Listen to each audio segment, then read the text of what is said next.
Friends, welcome to Madras சமையல். இன்றைக்கி நம்ம மெட்ராஸ் சமையலில் வறுத்த மீன் குழம்பு எப்படி பண்ணுறதுன்னு பார்க்கலாம். இதில் வந்து ஃபஸ்ட்டு ஃபிஷ்ஷில் வந்து லேசாக மசாலா தடவி லைட்டாக ரோஸ்ட் பண்ணிவிட்டு குழம்புல சேர்க்க போகிறோம். அதனால் நம்ம வந்து ஃபிஷ் ஃப்ரை சாப்பிட்ட மாதிரியும் இருக்கும், குழம்பு கடிச்ச மாதிரியும் இருக்கும். இது வந்து ஒரு 2-in-1 ரெசிபி. இப்போ இது பண்ணுறதுக்கு ஃபஸ்ட்டு வந்து நம்ம மீனில் மசாலா தடவிடலாம். அதுக்கு நான் இன்றைக்கி வந்து 1/2 கிலோ மீன் எடுத்திருக்கேன்.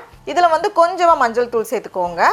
கூடவே ஒரு 1/4 டீஸ்பூன் மிளகு தூள், அதுக்கப்புறமா ஒரு 1/2 டீஸ்பூன் மிளகாய் தூள், இல்லை தேவைக்கேற்ப மிளகாய் தூள் சேர்த்துக்கலாம். கடைசியாக தேவையான அளவு உப்பு எல்லாத்தையும் சேர்த்துட்டு ஃபஸ்ட்டு வந்து இதை நல்லா நம்ம மிக்ஸ் பண்ணிடலாம். நான் இன்றைக்கி வந்து வாவல் மீன் எடுத்திருக்கேன். இல்லை என்னென்ன போர்ஷன்ஸ் வேணுமோ அதுக்கேற்ற மாதிரி எடுத்துக்கலாம். நான் இன்றைக்கி வந்து 1/2 கிலோ மீன் எடுத்திருக்கேன். இந்த மாதிரி நல்லா தடவிட்டு இதை வந்து ஒரு 10 நிமிஷம் போல் நம்ம ஊற வச்சிடலாம். இருக்கட்டும். இப்போ 10 நிமிஷத்துக்கு அப்புறமா இதை வந்து நம்ம லேசாக ரோஸ்ட் பண்ணணும். அதுக்கு நான் இன்றைக்கி வந்து ஒரு 4 டேபிள் ஸ்பூன் போல் எண்ணெய் சேர்த்துருக்கேன். எண்ணெய் நல்லா சூடானதுக்கப்புறமா உள்ளே வச்சுக்கோங்க. சேர்த்துட்டு 2 பக்கமும் கொஞ்சம் பொரிஞ்சு வரட்டும். ரொம்ப அப்படியே எண்ணெய் சேர்த்து நல்லா டீப் ஃப்ரை பண்ணணும்னு அவசியம் இல்லை. ஷாலோ ஃப்ரையில் 2 பக்கமும் நல்லா ரோஸ்ட் ஆனாலே போதும் நமக்கு. இப்போ இதை வந்து திருப்பி போட்டுட்டு இன்னும் கொஞ்சம் நேரம் இருக்கட்டும். இப்போ பார்த்தோம் அப்படின்னா 2 பக்கமும் நல்லா ரோஸ்ட் ஆகி வந்திருக்கு. இந்த எண்ணெய் ஃபுல்லாக வடிகட்டிட்டு இந்த மீனை மட்டும் நம்ம வெளியே எடுத்து வச்சிடலாம். அவ்வளோதான், மீனெல்லாம் சூப்பராக பொரிச்சு ரெடியாக வச்சுருக்கோம். நமக்கு வந்து என்ன மீன் வேணுமோ அது வந்து இந்த குழம்புக்கு யூஸ் பண்ணலாம். டிலப்பியா அப்படின்னு ஒரு மீன் கிடைக்கும். அது வந்து குழம்பு வைக்கிறதுக்கு பெருசாக டேஸ்ட் இருக்காது. அதெல்லாம் வந்து இந்த ஃபில்லே மாதிரி கிடைக்கும். நம்ம சின்ன சின்னதாக கட் பண்ணி லேசாக ரோஸ்ட் பண்ணி இந்த மாதிரி குழம்பு செய்யும்போது இன்னுமே டேஸ்ட் நல்லாயிருக்கும். நமக்கு எது வேணுமோ அதை சேர்த்துக்கலாம். அடுத்தது இப்போ வந்து நம்ம குழம்பு பண்ணுறது எப்படின்னு பார்க்கலாம். அதுக்கு ஒரு பேனில் நம்ம வந்து ஃபிஷ் ஃப்ரை பண்ண யூஸ் பண்ணுவோம். அந்த எண்ணெய் தான் எடுத்திருக்கேன். 2லேருந்து 4 டேபிள் ஸ்பூன் நமக்கு எவ்வளோ வேணுமோ அதுக்கேற்ற மாதிரி சேர்த்துக்கோங்க.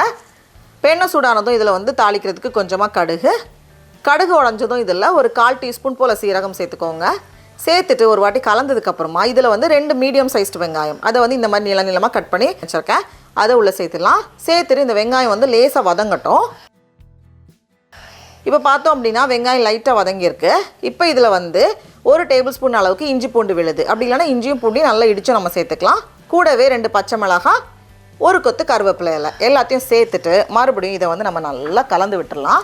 அந்த இஞ்சி பூண்டோட பச்சை வாசனை இல்லாமல் நல்லா கலந்து வந்திருக்கு. இப்போ வந்து ஸ்டவ்வை சிம்மில் இல்லை ஆஃப் பண்ணிக்கோங்க. பண்ணிவிட்டு இதில் வந்து நம்ம மசாலா சேர்க்க போகிறோம். மசாலாவுக்கு 1 டீஸ்பூன் சீரகத்தூள், நம்ம வீட்டிலே வந்து வறுத்து இடித்து வச்சுருப்போம்ல, அதான் எடுத்திருக்கேன் 1 டீஸ்பூன். கூடவே 1/2 டீஸ்பூன் அளவுக்கு மல்லித்தூள், காரத்துக்கு ஏற்ப மிளகாய் தூள் நான் வந்து 1/2 டீஸ்பூன் சேர்த்துருக்கேன். பார்த்து சேர்த்துக்கோங்க. எல்லாத்தையும் சேர்த்துட்டு மறுபடியும் இதை வந்து நம்ம நல்லா கலந்துட்டு இப்போ நம்ம மறுபடியும் ஸ்டவ் ஆன் பண்ணிவிட்டு நம்ம வந்து தக்காளி சேர்க்க போகிறோம். நான் இன்றைக்கி வந்து 2 தக்காளி எடுத்திருக்கேன். மீடியம் சைஸ் தக்காளியில் 2, அது இந்த மாதிரி ஸ்லைஸாக கட் பண்ணி வச்சுருக்கேன். அதையும் உள்ளே சேர்த்துட்டு இப்போ இந்த வெங்காயம் தக்காளி எல்லாம் கொஞ்சம் நேரம் வேகட்டும். இப்போ பார்த்தோம் அப்படின்னா தக்காளி ஓரளவுக்கு நல்லா வெந்து வந்திருக்கு. இந்த ஸ்டேஜில் வந்து நம்ம தண்ணி சேர்க்க போகிறோம். ரொம்ப தண்ணி இந்த குழம்புக்கு நமக்கு தேவைப்படாது. நான் வந்து ஒரு 1/2 கப் தண்ணி சேர்த்துருக்கேன். அதுக்கப்புறமா ஒரு 1/2 கப் துருவின தேங்காய், அதில் வந்து ஒரு 1/2 கப் தண்ணி சேர்த்து நல்லா அரைச்சி இந்த மாதிரி எடுத்துகிட்டு வந்திருக்கேன். கொஞ்சம் திக்னஸும் ஆட் பண்ணும்.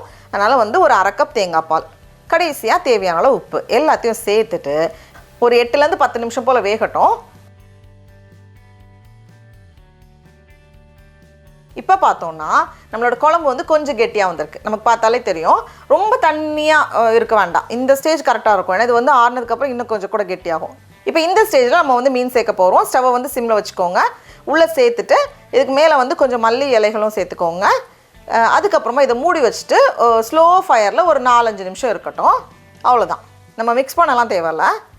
இப்போ ஓப்பன் பண்ணி பார்க்குறப்போ பாருங்கள், ஆஹா அவ்வளோ சூப்பராக இருக்கும். மேலே வந்து கொஞ்சம் கிறிஸ்பியாக இருக்கும். ஏன்னா அந்த பார்ட் வந்து நமக்கு குழம்புல படலை.